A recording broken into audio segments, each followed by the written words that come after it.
Rieger getting traded to Minnesota changes nothing. 6'4" guys running 4.4s. These guys don't grow on trees. And a lot of times I'm willing to bet on, especially long term, on the freak athlete. You don't ever want to overreact to what guys look like in preseason. There's been a ton of preseason all-stars that never make rosters or never pan out.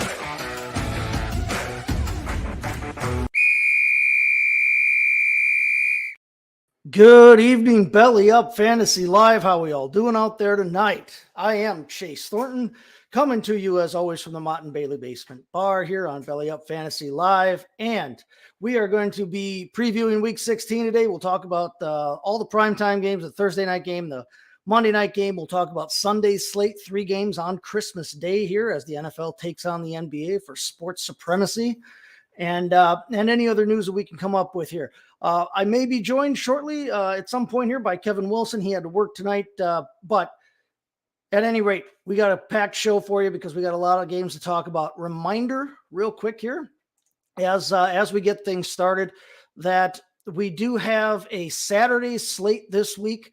The NFL, most of the games are going to be on Saturday afternoon as opposed to Sunday because of the holiday weekend here, Christmas, like we said, on Sunday. So Belly Up Fantasy Live that normally airs Sunday morning at 10 o'clock Central, 11 o'clock Eastern, will be airing this Saturday at 11 o'clock Eastern, 10 o'clock Central, as Kevin and myself preview the Saturday slate of games for you. But just remember that. Happy holidays, everyone, this weekend. We will not be on Sunday. My kids will be opening presents, and then I'll be getting ready for the Packer game and hopefully a nice Christmas present there as they go on to defeat the Dolphins. But again, real quick reminder, Saturday morning, not Sunday morning this week. And it's a good reminder as well, as long as we're talking about fantasy football here, which we always are, remember to have your lineup set before Saturday morning. Don't think you can sneak into Sunday and set your lineups because you're only going to have about a tenth of your roster available if you try to do that and wait for Sunday morning. So Saturday slate of games, we will see you then at 11 o'clock Eastern and 10 a.m. Central there. But like I said, we've got a full show to get to for you tonight. We've got a Thursday night game between the Jaguars and the Jets that actually has some sneaky playoff implications. Who would have thought that at the beginning of the season? As we said, 3 games on Sunday, almost like Thanksgiving Day. There will be an early game, which is noon my time at 1 o'clock Eastern. There will be a late afternoon game and then a Sunday night game as well. And then, of course, our traditional Monday night game. Let's kick it off here and let's start talking about the Jaguars and the Jets on Thursday Night Football tomorrow night. Now, Jets are coming into this one at home as 2.5-point favorites, according to our friends over at Quarter 4. Only an over-under of 38, and I think that's probably pretty decent. I mean, it sounds low, it feels low, but at the same time, we are talking about the Jets here playing the Jaguars. Last week, of course, Jaguars coming off a big win off over Dak Prescott and the Cowboys, 40-34 down there in Jacksonville. Kind of showed everybody, hey, you know what? This team has what it takes to win some football games, and they could be a problem. They are still actually alive in the AFC South standings, so their season is by no means over. Trevor Lawrence, after a little bit of a midseason hiccup where people were starting to question a little bit about him there, has looked really good over the last month and a half, say, 2 months or so. Played well again. Lawrence, 318 yards passing, 4 touchdowns. He did throw a pick, but 4 touchdowns, 300 yards passing. Trevor Lawrence is starting to look like a number one pick at quarterback. Playing very well. Their receiving core, they got a little bit of grief for signing Christian Kirk to all that money. He's performing up to it, folks. You can say what you want about the contract that Christian Kirk signed, but not just from a fantasy standpoint, but from a real life football standpoint. I feel like Christian Kirk is living up to that contract. He's playing like a number 1 receiver, which is cool because they also have Zay Jones on the other side. And if you had Zay Jones last week, as I did in a couple of leagues, you came out of it real happy. Zay Jones last week, 6 catches on 8 targets for 109 yards, 3 touchdowns. And then the other Jones brother, Marvin Jones Jr., of early in his career, the Detroit Lions. But he also came away with a touchdown on the day. He only had 17 yards receiving, but did come away with the 4th touchdown from Mr. Lawrence down there. Evan Ingram, tight end 4 on the year. All of a sudden, everything that we had always kind of been waiting and hoping on Evan Ingram for when he was in New York and never really panned out. He was always hurt. Apparently the, maybe the air down there in Florida does him well or something, to use a phrase from Victorian at times. It may agree with him because he's been healthy for the most part this season, and he is actually starting to look like the athletic receiving tight end that we always thought he should be. There were small flashes of it in New York, but he's performing very well. And from a fantasy standpoint this year, with what a cluster, what the tight end position has been and the landscape there has been, Evan Ingram has been a really nice, you could still get him off the waiver wire a couple weeks ago, to be dead honest with you. And he's blossomed. 8 catches last week on 10 targets for 62 yards. So you'll take that you'll take a 14+ point day out of your tight end any day. If he can keep putting up that kind of number and then occasionally reach the end zone, Evan Ingram, he has way outperformed my expectations this year. He's kind of the exception to the Denny Green rule where they are who we thought they were. And I'm a big proponent of that. If you've watched this show, if you've read my columns at bellyupfantasysports.com, you know that I'm a big proponent. At a certain point, you know who a guy is, you know what you're going to get out of it. And I was there on Evan Ingram, but he has performed very well this season. And I really think that he's somebody that going forward, we're supposed to be getting possibly Dallas Goedert back this week, but you're coming off a week where you had 0 points from Pat Freiermuth. Nobody really knows what we're going to get from David Njoku week in and week out. Plus he's banged up. We lost Zach Ertz for the season. We lost Kyle Pitts for the season. Robert Tonyan hasn't performed up to expectations. It's a bad landscape for tight ends, and Evan Ingram is somebody who can really solidify that for you on your fantasy roster. But yeah, coming off a great week last week, Christian Kirk only had 6 catches out of his 10 targets, and 92 yards. But hey, again, that's a 15-point day for your receiver. And while they may be paying him like a number 1 receiver, you most likely did not draft Christian Kirk to be your number 1 receiver. Yet he's put up fantasy wide receiver 1 numbers this season. He's the number 10 wide receiver overall in PPR format. And, you probably got him as your 3rd. You were hoping to flex him, and here he's been a revelation that way. So pretty cool there. Other side of the field, the Jets coming off, a tough luck loss to the Lions. Missed a 58-yard field goal right at the end of the game that would have tied it up. Zach Wilson actually looked like a halfway competent NFL quarterback, which is better than he looked earlier this season.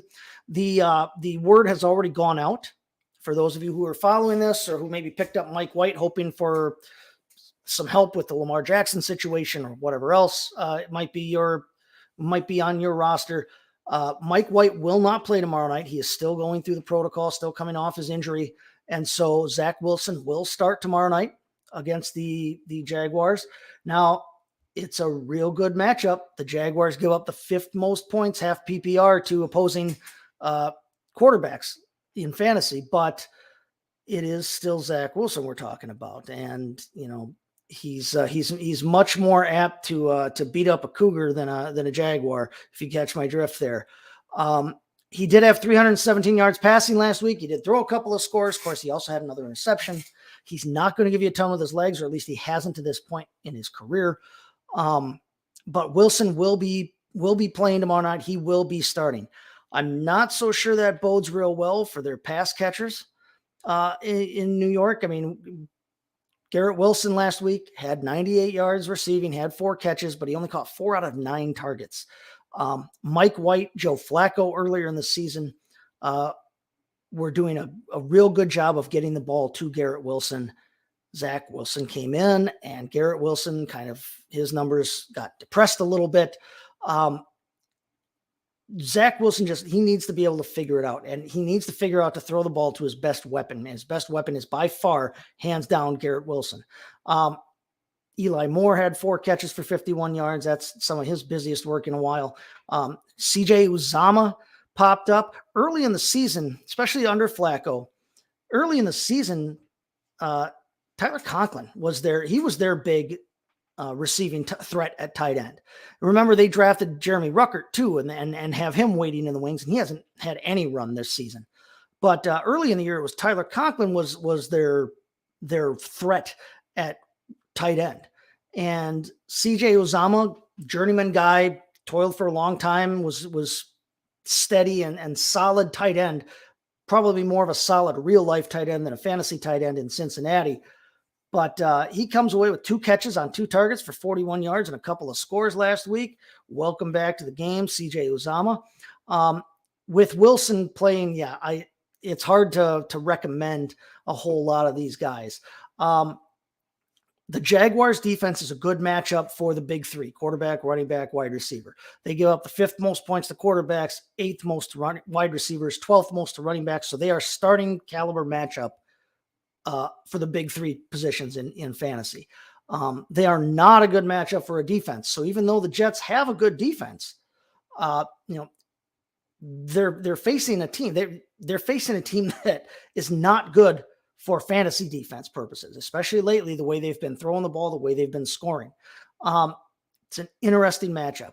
The Jets defense, for how good they might seem in real life, is actually a really good matchup for opposing fantasy players.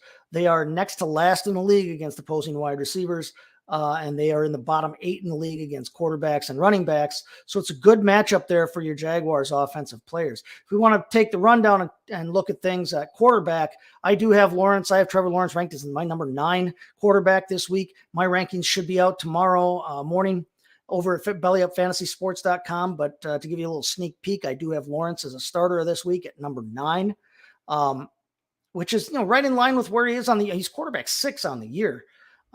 Facing the Jets, it's not a great matchup there for the quarterback. So I downgraded Lawrence a little bit, but I do have him at 9 this week. I've got Wilson at quarterback 19 because it's such a good matchup with the Jaguars, and he did actually look like he had some ability. It's at home. He should be comfortable there.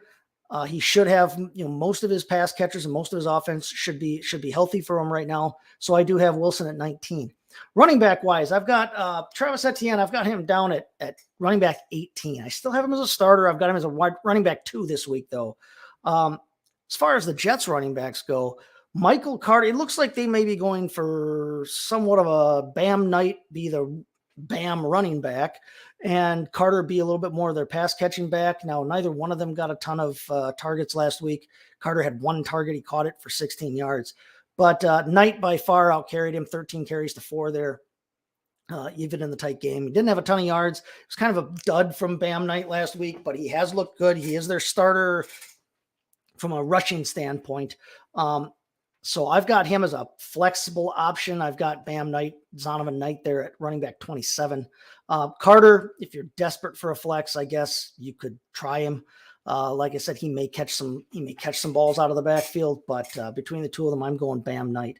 At wide receiver, then, I love Garrett Wilson. I love his skill set. It's a little bit of a tough, it's a little bit of a tough call with him because of Zach Wilson's presence. But I do have Garrett Wilson at wide receiver 13. I've got Christian Kirk at wide receiver 18. Downgraded him a little bit because, like I said, the Jets give up the second fewest points to opposing wide receivers in fantasy. So it's not a great matchup there for Christian Kirk or for Zay Jones.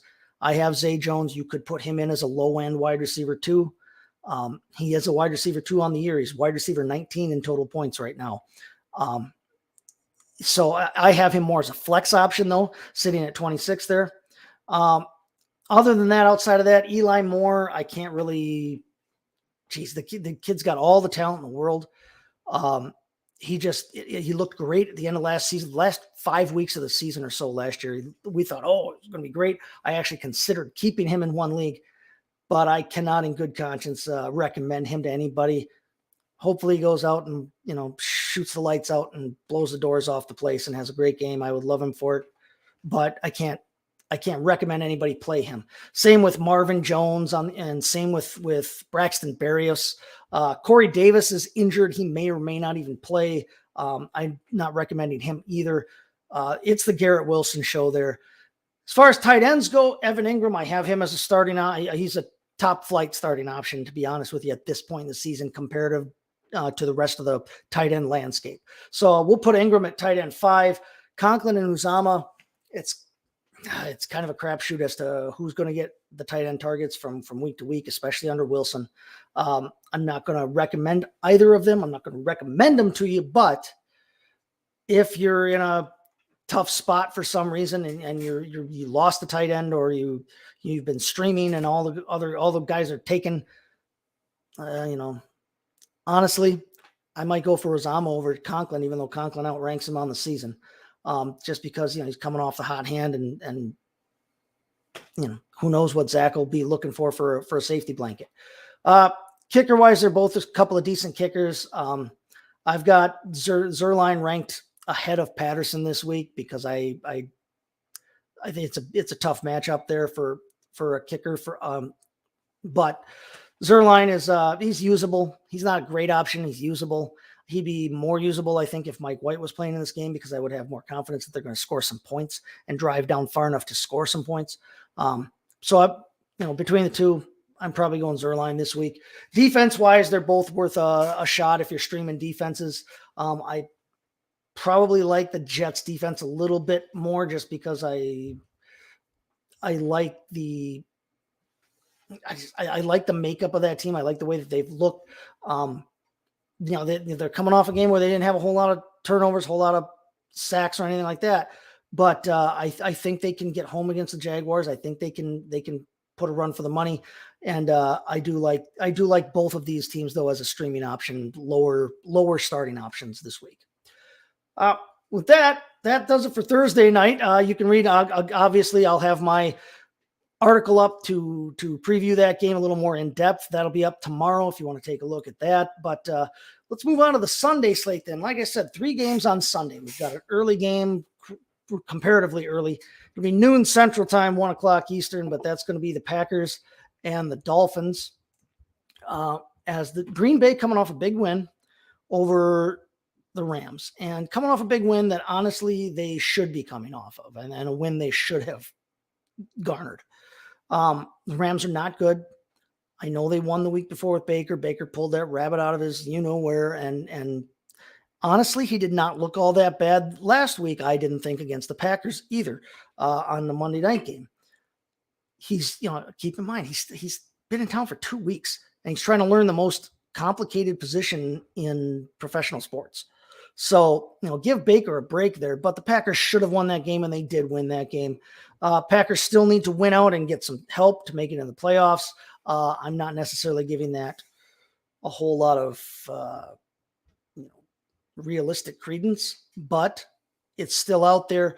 Packers are still going to be playing hard. If they can beat the Dolphins here and get some help elsewhere, they would still be alive for the playoffs.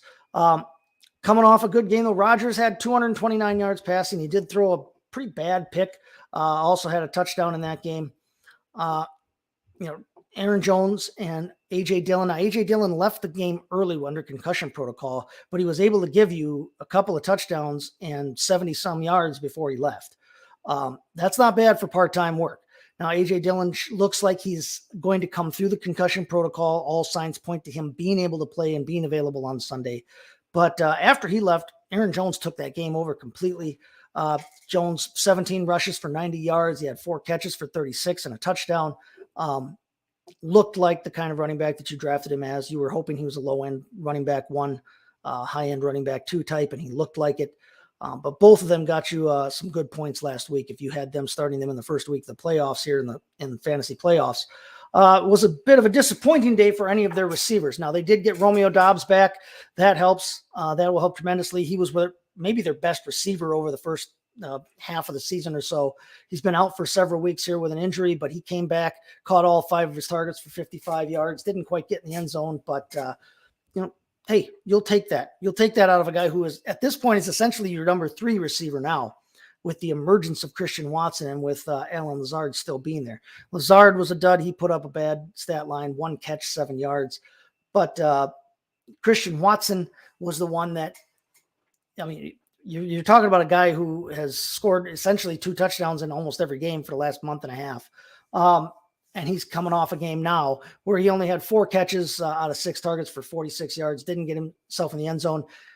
Probably could have by now. I'm sure you've all seen or heard the play at the end of the game, toward the end of the game, with Rodgers giving him the signal, gave him a little bit of a how's your father signal there, and apparently it was missed.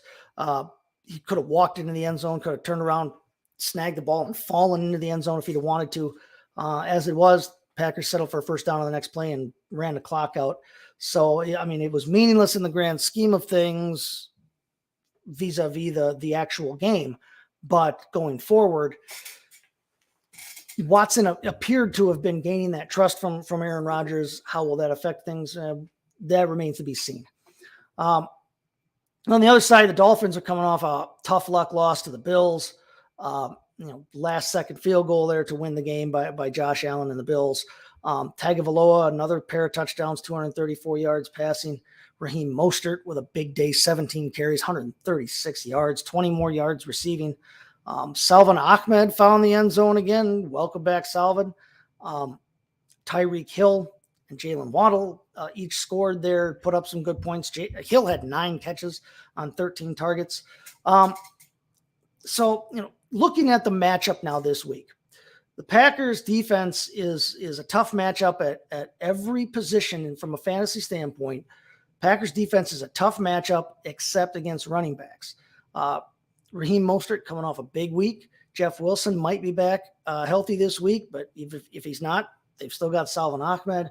The Packers are a tough matchup except for running backs. Now, on the other side of the equation, the Dolphins are kind of a get-right matchup for almost all of your fantasy positions.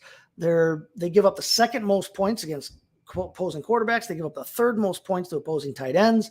The biggest problem with that is we're talking about Aaron Rodgers, who has only been quarterback 17 on the year and has not been particularly sharp or a league winner in any given week here.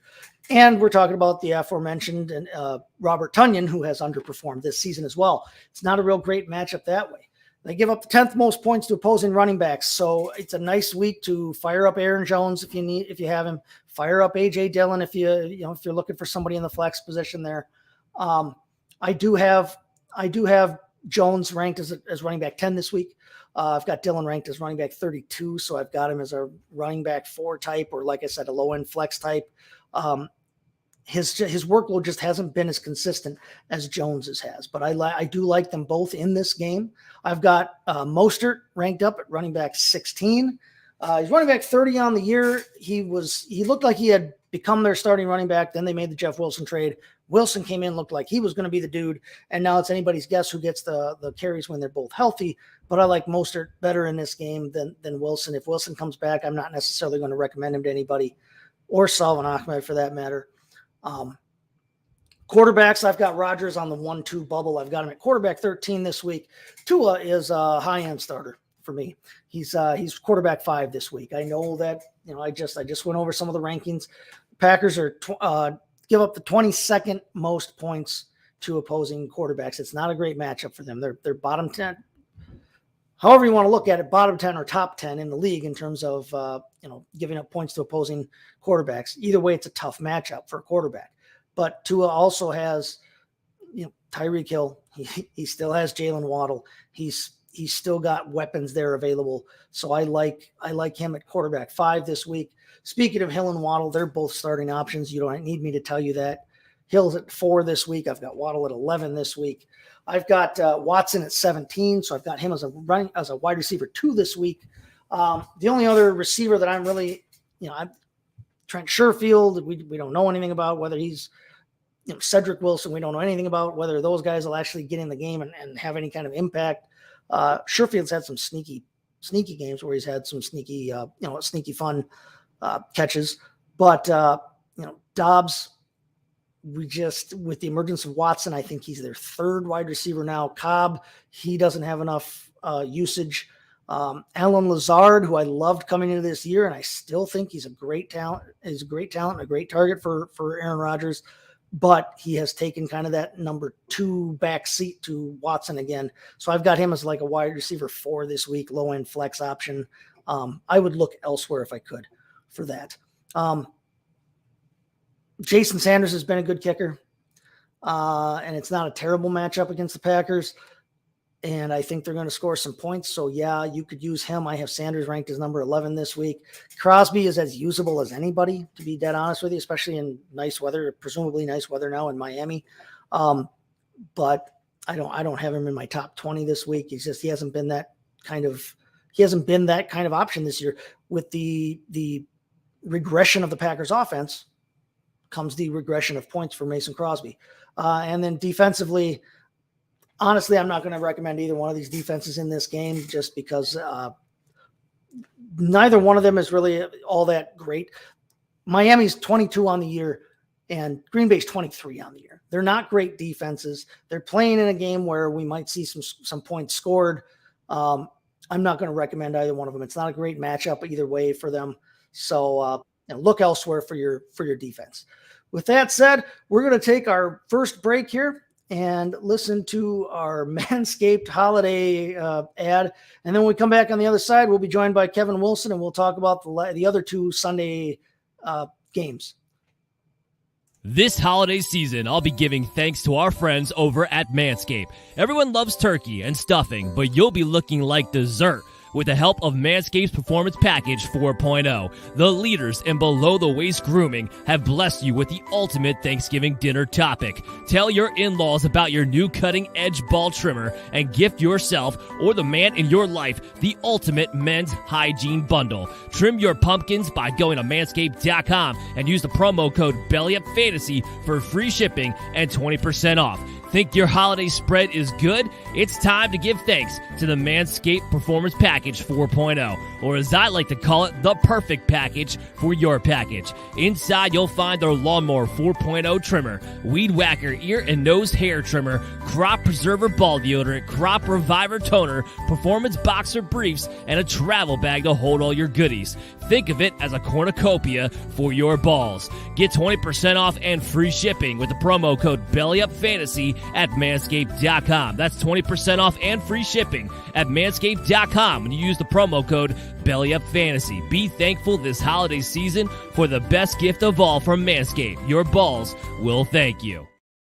All right, welcome back from that. I'll tell you what, I missed last Wednesday. Everybody knows I announced that I was going to be on vacation. I did take my travel bag for my bag with me down there and had, hey, if you're going on vacation, you want to look good, you want to feel good. So, like we said, you go out there, get yourself some Manscaped, use the promo code. You won't regret it. With that, let's welcome in Kevin Wilson. How you doing, dude? I'm doing much better. I am away from the work environment, and I got into the car, and I came as fast as it would take me to get here, and came upstairs, and I'm ignoring the cat, which is not making her very happy at this point in time, but I've gotten pretty good at ignoring my cat. She normally lives right off camera here to the left, and she can fight for herself tonight. But hey, welcome in. You probably could drive a little faster than we can up here. We're in the middle of a pretty bad snowstorm right now. We have had for a couple days now, and they already. Well, the cold snap is coming. It's supposed to be here tomorrow, and we're supposed to start off at, I think it's like 35 or something like that. But then by the time they eat, I know that's not the crying part. All right. But then later on in the day, it's supposed to be 9 degrees, and then with the 20 below windshield factor. So and with the Texas, we're bracing for that. So, but at least we're avoiding the snow. Yeah. So we're avoiding the snow apparently. So, we'll take whatever blessing we can get at this point. I know there's weather all over the country, which you need to take that into account when we're looking at these football games. So just know that. Yep, we do. Yeah, there's definitely going to be some weather. There's definitely going to be some weather here. affecting some of these games this weekend. So like I said, up here, there's a ton of snow. It's supposed to be bitter cold. There was a stat that was going around the other day about the wind chill temperatures for some of the games. And there's supposed to be some brutal ones. Chicago's is supposed to be bad, I know. Luckily, like I said, pretty happy that Green Bay is down in Miami. They won't have to deal with it, at least for this week. Well, at least they're used to it. So at least Miami's not. If Miami was playing up there, that would be a whole different scenario altogether. So yeah, it's going to be an interesting game. No, it'll be about it. It'll be and it'll be tough all over the place wherever this Especially cold. Miami's played 3 road games in a row, so they'd be more than happy to be home now. Right. So, all right. Well, we have already talked about the Thursday night game. We talked about the Sunday early game with the Packers there. Let's talk about the late afternoon game now. Okay. Between the Broncos and the Rams. Now, this game looked like a lot better matchup earlier this season. Oh, absolutely, it did. So, and now it's one that like now, you've got all the brakes on the car locked, and you're about to go out of control. No, I have not. I have not looked at the schedule for the NBA for this Sunday. I know that Christmas Day generally is a day that they roll out all the bells and whistles and then pull out all the stops in the NBA. But the Mavericks and the Lakers play in the afternoon. That much I do know. That might be a good opportunity then for when this Broncos-Rams game comes on. It might be a good opportunity for everybody to switch over and watch some basketball for the day and then come back for the night game. Broncos-Rams. Broncos are a half-point favorite for what that's worth at Los Angeles. That's absolutely worthless. Right. Over-under on this one is 36. If you thought tomorrow night's over-under was low, just wait till Sunday afternoon, folks. 36 for an over-under there. Broncos coming off a 24-15 win at home against the Cardinals with Brett Rippon under center. Now, it does look like Russell Wilson is trending towards being able to play and should be able to clear the concussion protocol. They said that he was cleared last week, but they wanted to give him one more week for sure. I have not heard anything that they are walking that back, so I would expect Wilson to play this week. Latavius Murray had a big day rushing last week, 24 carries, 130 yards. He did. Added another catch for 12 yards there. Marlon Mack got in on the game. Now, yes, he is, and he's 6% owned. So if that's a guy you might want to pick up, it's been such a cluster storm. Yes, to mix some metaphors there in Denver at the running back position this season between Javonte Williams getting hurt and the Gordon debacle. They brought in Chase Edmonds and he was hurt almost immediately. Yes. Possibility he does come back this weekend or next weekend. But bringing in Latavius Murray, who did not look great last year and all of a sudden is a starter in this league. He busted off 130 this last week. So, but Marlon Mack is a guy who was he catches the starter. Football, and that's where you might get some value out of him. That's the thing to watch here with this over the last few weeks of the season here. How do they use or what are they going to do with their running backs? It looks like they want Murray to be the runner. Right. And it looks like Mack might be catching balls out of the backfield. Now, right. And if you're in a PPR league, that helps you out tremendously if you have Mack. He had 63 yards last week total between rushing and receiving. Right. He had 4 catches, so he got you 10 points just on his yardage.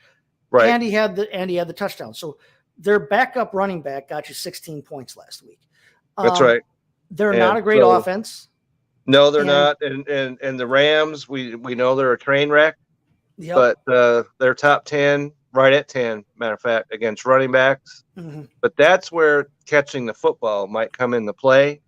Right. And so I think that he's got some value. I wouldn't say he's got a ton of value. Now, how much of those 4 targets, come from the fact it was Brett Rippon and checking down and not being necessarily comfortable? But let's not act like Russell Wilson's been shooting the lights out all season either. No, he's been shooting, the only thing himself in the foot. His foot. We're talking about metaphors, and his car, the brakes haven't worked, and he went off the side of the road pretty hard. Right. And so it's going to be interesting to see what goes, not just in this game, but in the future. What is going to happen to Russell Wilson? Right. Because he has fallen further, faster than just about anybody else I can think of. He sure dove off a cliff this year. Now I'm still confident that he's still a good quarterback in this league. I think this has been a lost season. I think that he needs to take a good look in the mirror, not from a narcissistic standpoint, but Right. from a let's hey, who really am I? What's going on here, and what do I need to do to make this work better? I still think he can be a good quarterback in the league. Well, if you have him in Dynasty, there's no chance you're going to do anything. Don't drop him. No, you don't want to trade him just yet. But at this point, you're not going to get the value for him. At this point in a dynasty, you're not going to get value of. It's not going to. You're not going to get a return because no one's buying into him.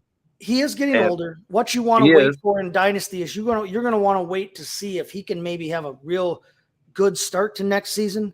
Tear off 2, 3, 4 games at the beginning of next season, and maybe you can offload him then. Yeah, but right now he's stuck on your team, so just realize that. Come to whatever get out your comfort blanket, whatever it is you need to do to just realize he's not going anywhere. Right. So, I mean, I don't have him ranked really high this week. I've got him him at quarterback 21 this week. I've got Mayfield down at 29. He's facing the Broncos defense. Broncos are a nightmare. Fantasy-wise, they give up the fewest points to opposing quarterbacks, fewest points to opposing receivers. And please, the person that I played in the first round, started Van Jefferson for reasons that are unknown to me. All right. Okay. Let's hope that sticks till Sunday afternoon. Okay. Needed 26 points to take me down from Van Jefferson. I don't think he's got 26 fantasy points all season. It might be close, but he got 2. Yeah.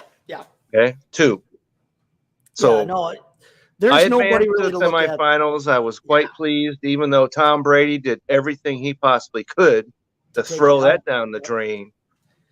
And if he hadn't thrown that garbage touchdown, I might be singing a different tune right about. There is not a lot to love in this game from a wide receiver. No. Ben Skoranek, who has probably been the best receiver since Kupp went down, their most consistent receiver. Yeah. Skoranek is on IR now and out for these seasons, so you're not going to use him. He's out. About the only player that you could possibly love out of this Rams offense, and he's looked pretty decent after he's slid off the mountainside himself, is Akers. He had 65 yards rushing. He had 3 13 catches. points last week. Yep. Yes. And for all the Denver, all they do well, they're 17th against running backs. That's not terrible. Right. But hopefully you're not in a position where you need to start any of these Rams in the semifinals. Right. But I think Cam Akers does have some value. There was some excitement around Higbee after Kupp went down at tight end. And the problem with Higbee, here's the thing with Higbee. He's tight end 15 on the season. And it's not that he hasn't been getting looks, and it's not even that he hasn't been catching the ball. He hadn't scored until Monday night. Monday night was the first touchdown by a Rams tight end all season. And it took till week 15. And good thing you didn't bet on that at Vegas, because you'd be losing. Yeah, I mean, if you give Higbee 3 touchdowns in a season at this point is not that grand a total for anybody. No. You give him 2 more touchdowns, and he's a top 12 type-ish tight end. So he's usable if you're really stuck. I don't recommend him. No. I've got him at tight end 20 this week. The Rams are 20th against tight ends. But that's not terrible usable. either. That's their worst fantasy position against. Right. No, hopefully you've got, like I said, hopefully you've got somebody better than a Rams player this week. Hopefully. The best play out of this entire game is the Broncos DST against Baker Mayfield and the Rams. That's the best play. I've got them ranked at number 3 this week. They're a good defense. and the Rams give up the second most points to opposing DSTs in the first place. Then you're talking about the Broncos. It's a game the Broncos, I think, should win. The fact that they're favored by only a half a point, but it is on the road. That's all Broncos right. should win this game. Wilson should play. The Broncos should win this game.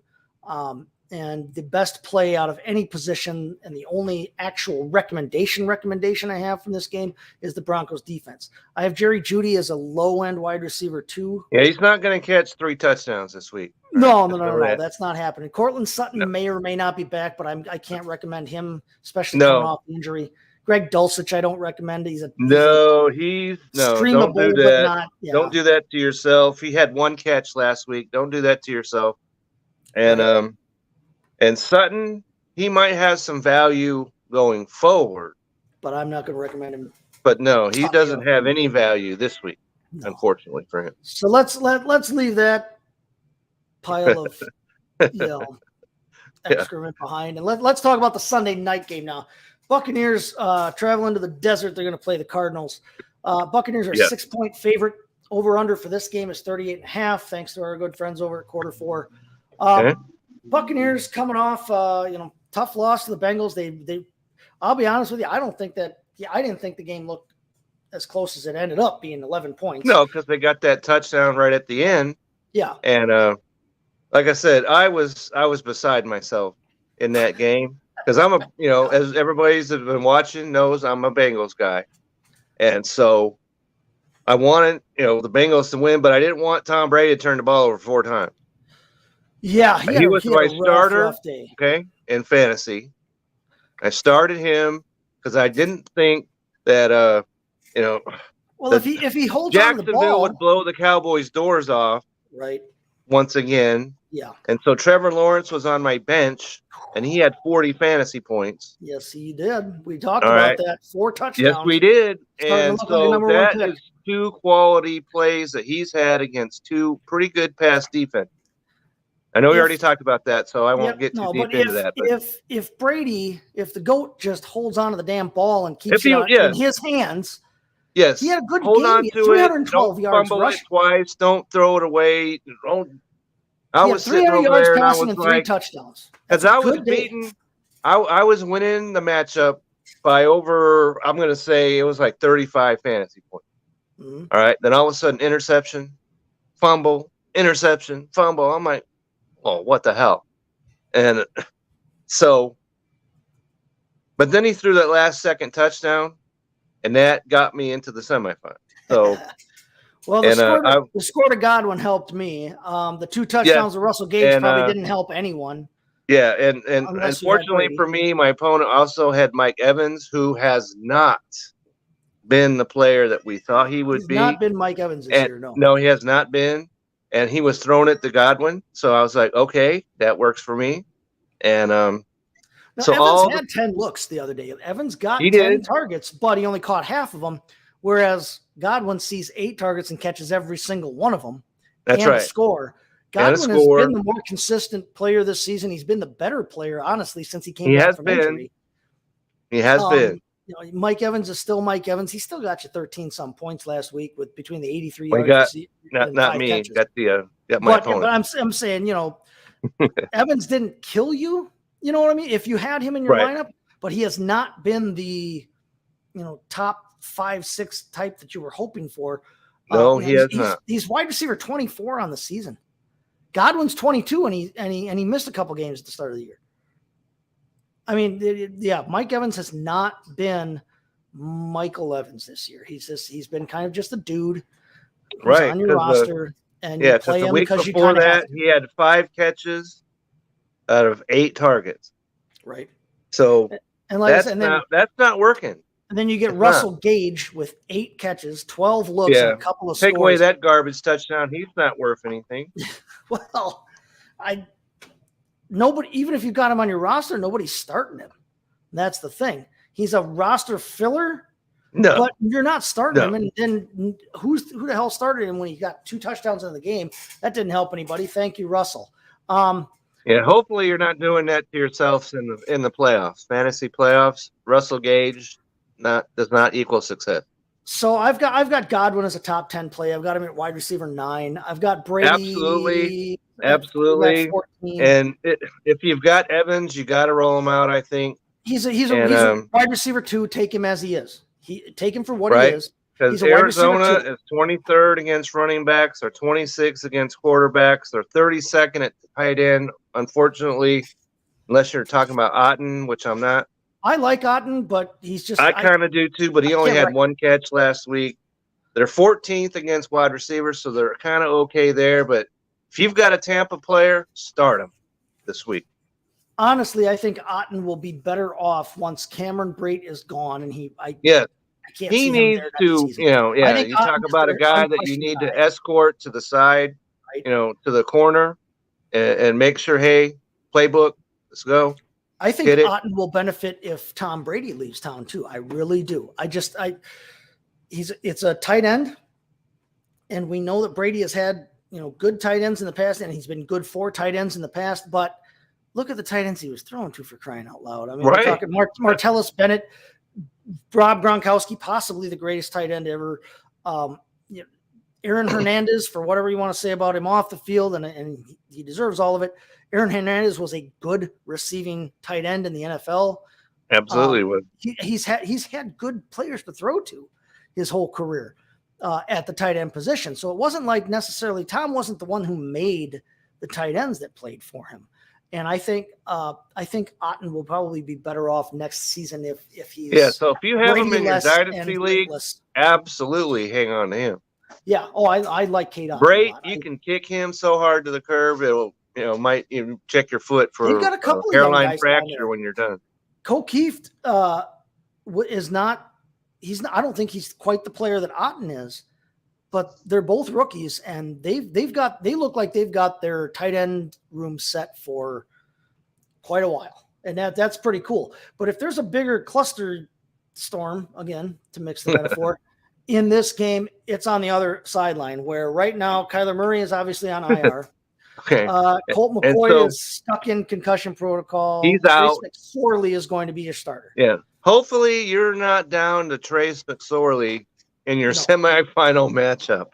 But the problem is that a lot of people are probably down to DeAndre Hopkins and hoping that he can do something for them. Well, you might be okay with that because he's kind of one of those guys that's matchup proof. Again, he had 7 catches for 60 yards last week. He got 13 points in the game with the second and third. But he had 11 targets. And he's going to catch a touchdown every once in a while. Right. Even by accident.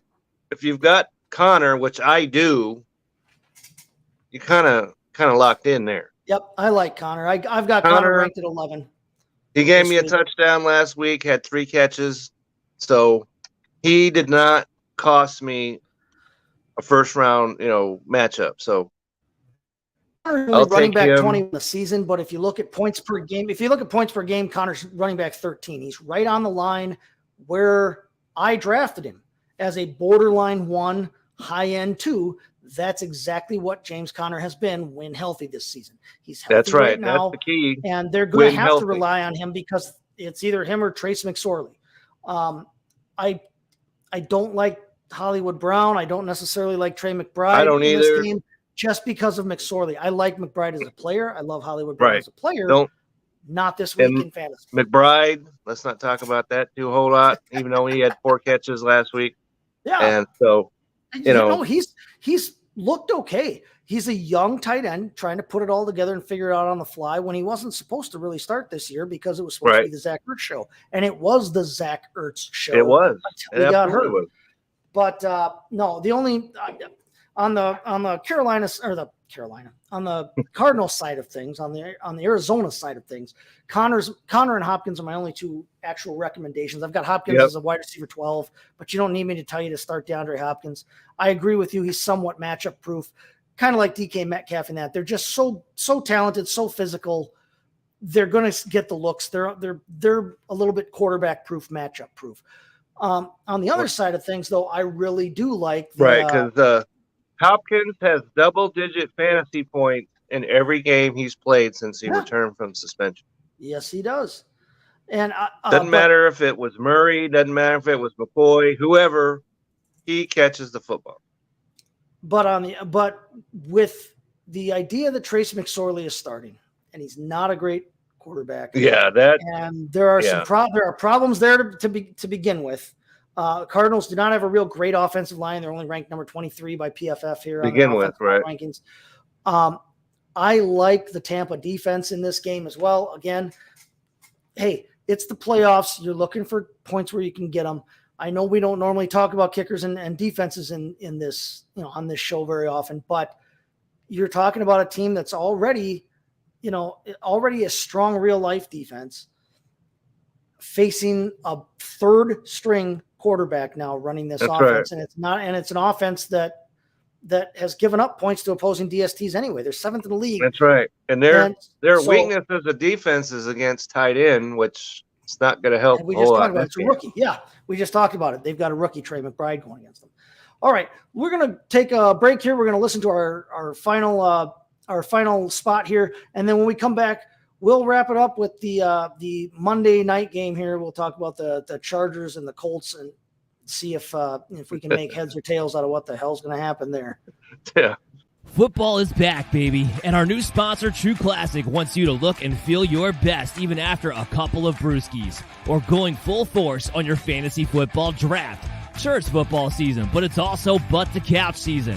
Luckily, True Classic has the absolute best fitting clothing a man can buy. Snug in the arms and chest with a little extra space in the torso, their t-shirts are designed to keep you cozy and highlight your best assets no matter what you're up to. So if your special someone is upset that you're watching football all day, at least you can look good doing it. True Classic has already helped over 2 million men find the perfect fit at an affordable price. Our listeners get access to the best deal they offer. For a limited time only, get 25% off with the promo code BELLYUPFANTASY at TrueClassic.com. Almost all men's t-shirts are designed to look good on skinny models with six-packs, but most of us aren't packing anything but a few beers. Fellas, you are wearing the wrong clothes. True Classic tees taper off towards the bottom, but they fit tighter around the chest and shoulders.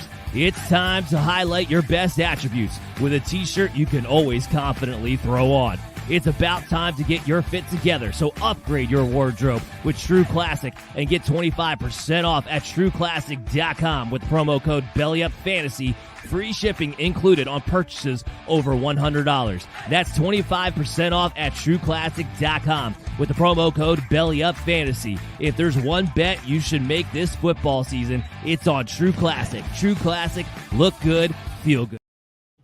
All right, and we have already told you our thoughts on True Classic tees. True Classic, how they fit. I don't know what you said about it, but I had a present in the mail yesterday. It was a True Classic shirt, and that was silk as. Yeah. I took it out and I was like, man, this feels like. Like heaven. Yep. No. It feels like heaven. Well, and then the wife touched it, and And I've talked about what my wife thinks about these shirts many times before. Yeah. And so the feel, wife equals success. So get on there and get yourself some of these shirts because you'll really like them. No, we don't just shill these products, folks. We use them too. That's right. We had a question earlier from John Nelson and wanted to know, Chase, if I use Manscaped. I've already told you I do, my friend. And we wear the shirts. We use the products. Yep. We love this stuff. So go out there, use the promo code, use the Belly Up promo code, get yourself some True Classic tees, get yourself some Manscaped, do yourself a favor this holiday season. All right.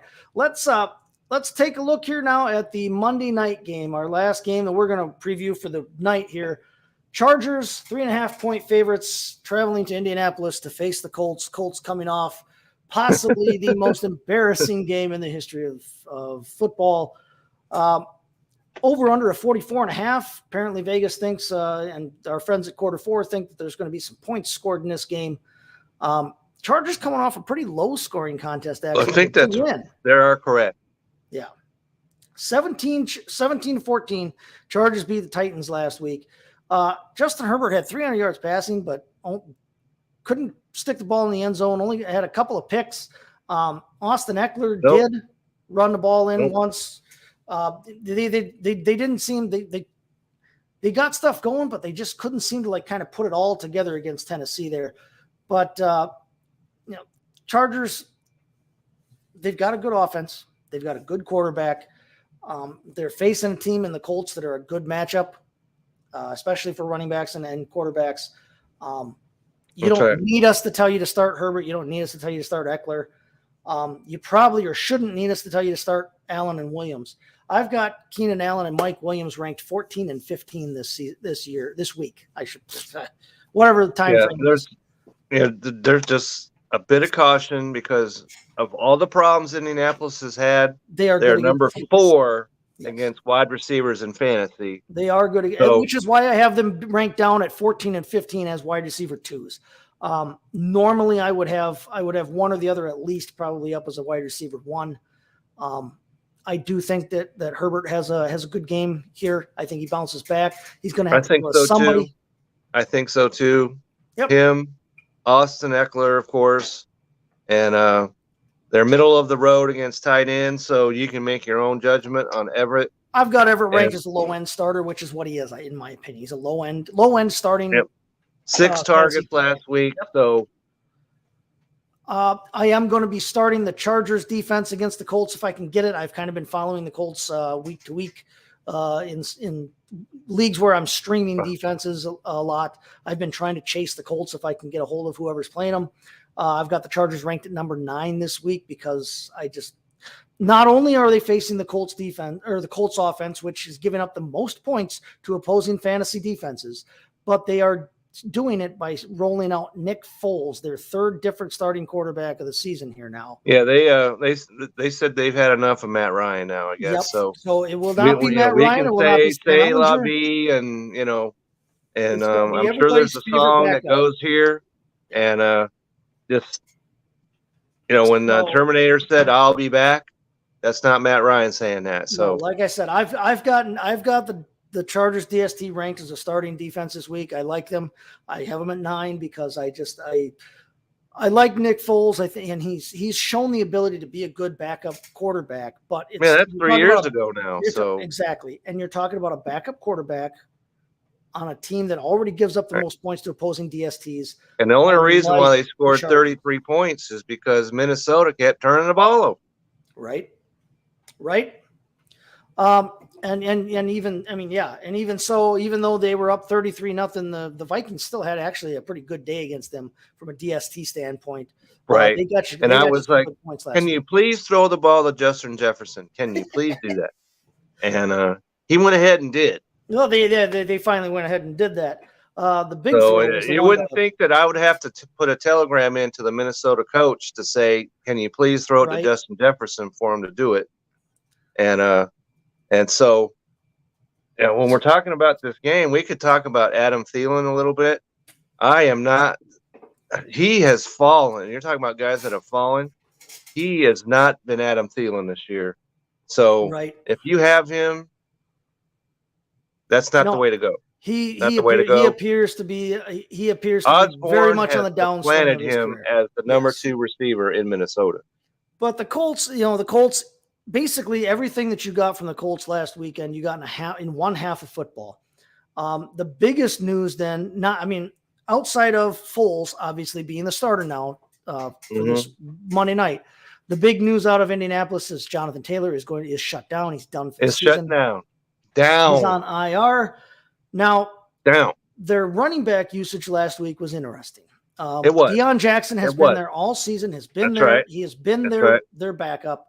He only carried 13 times in a game. He had 55 yards, but he did catch a touchdown on his only target. Zach Moss, who came over, from the Buffalo Bills here, midway through the season, carried 24 times for 81 yards. Now that's not a great yard per rush average, but they gave it to him 24 times as opposed to only 13 for Jackson. I suppose that was them trying to milk the clock. I guess what that was supposed to be. But I find it interesting that they took the guy that's been their backup all season and kind of pushed him aside and put the other guy in. Now, maybe they thought, hey, well, we're up 33. Let's give the ball to Zach a little bit, see what we got here. But that game was in some serious doubt at the fourth quarter. I wouldn't have thought they would have just been continuing to give the ball to a guy that they felt was a deep third or fourth stringer, like they gave the ball to Zach Moss there. So this is not a situation, even though we're talking about fantasy number one consensus, number one pick this season, Taylor. And if you drafted him, you had to use him as a number one running back.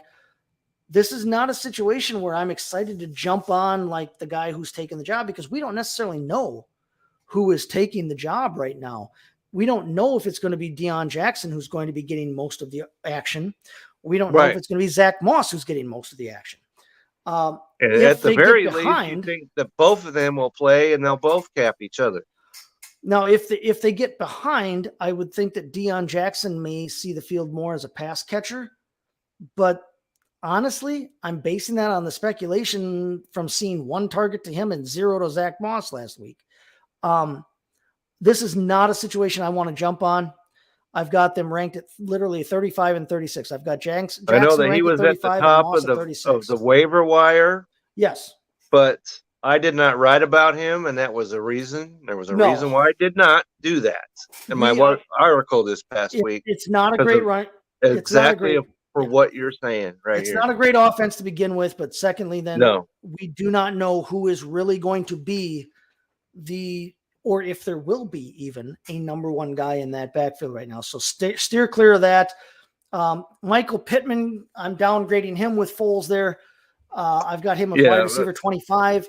I love Jelani Woods as a player, but again, he's got Nick Foles. You're talking about Michael Pittman. How as a receiver do you have 10 catches out of 14 targets and wind up with 60 yards? That's the Matt Ryan factor there, because he does and that's all you have anymore. He does not. I don't think I've ever seen a receiver have 10 catches for 60 yards before. No, and I've watched a few games in my day. So, yeah, outside of Michael Pittman, I don't think you want to be trying to play any on the Colts. That goes for McLaughlin, their kicker as well. He's kicker 8 on the season, so he's just as usable as anybody else. But I do not foresee him getting a ton of chances in this game. Dicker, the kicker, on the other hand, I've got him ranked number 5 this week.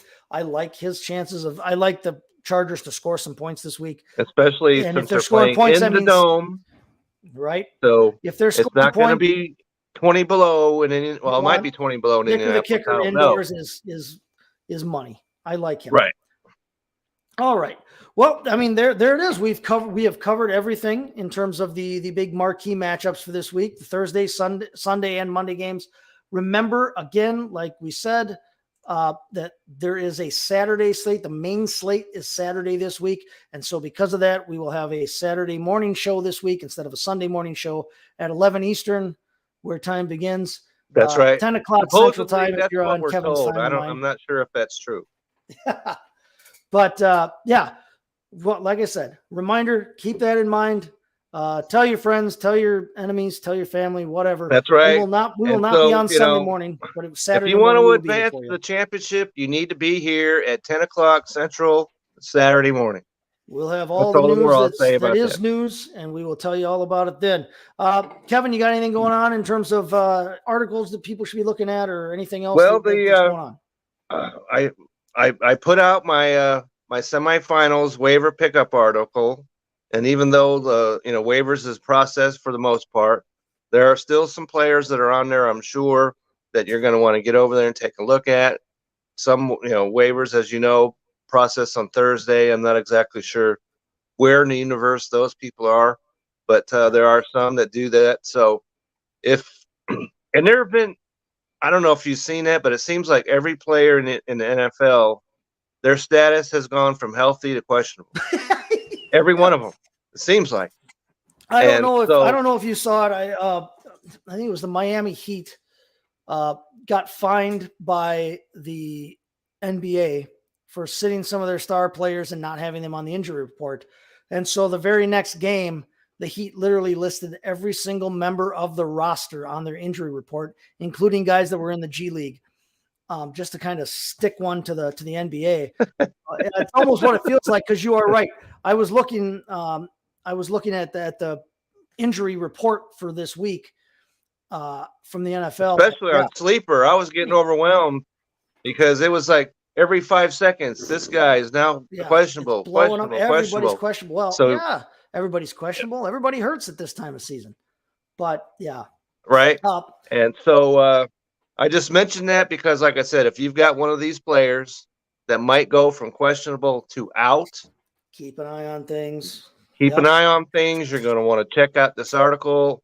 You're going to want to check us out Saturday morning, as I mentioned. Yes. And you can always check me out at Kevin62 WILSEA on Twitter. You can always send in a start, sit, questions, whatever it is.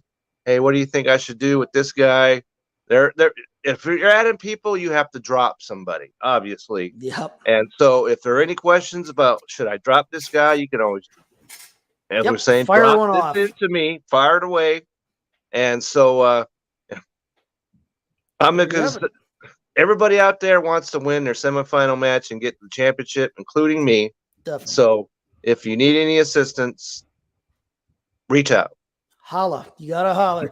You gotta holler. Like I said, I have my rankings. My rankings should be out tomorrow. I will also have the Thursday Night Football preview and the Blitz pickup and everything else you guys have all come to know and love there. That's right. So head get on over to there to Belly that Up Fantasy Belly Up Sports. Fantasy website. Check it out. All right. We will see you then on Saturday morning. We'll be right here. Same bat time, same bat channel. Everybody stay warm out there. All right. Across America. 'Cause this is going to get serious the next couple of days. And I smile and smirk because I live in Wisconsin, but it's right. Not a joke. And I lived in the Midwest for many years, and you can have all of that. You can be as used to it as you want, but cold is cold and snow is still snow. So that's right. All right. Happy holidays, everybody. We will see you Saturday morning. Thank you for joining us again. We say Slanjava. All right. Have a good one.